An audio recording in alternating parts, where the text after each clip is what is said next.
जिजाऊंच्या पोटी असलेला अंकुर घेऊन 50 घोडेस्वार घेऊन छत्रपती शहाजी राजे घोडदौड करीत टाकोटाक शिवनेरी गडावर आले.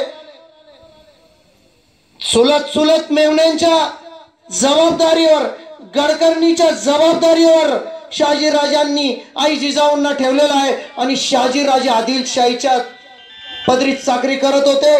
शहाजी राजे आपल्या चाकरीवर, नोकरीवर निघून गेले आणि जिजाऊ असेच एके दिवशी गडावर संध्याकाळच्या एरझऱ्या मारत होत्या. पोटामध्ये अंकुर वाढत होता. गडाची गडकरीण आली आणि म्हणाली, आई जिजाऊ, आपल्याला काही वाटतंय का? आपल्याला काही खावंसं प्यावंसं वाटतंय का? जिजाऊ म्हणाले, होय, आम्हाला वाटतंय.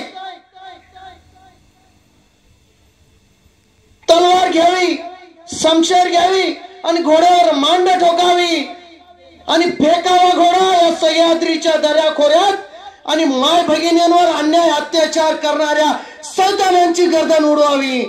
अरे धन्य आहे जिजाऊ, याला डोहाळे म्हणतात.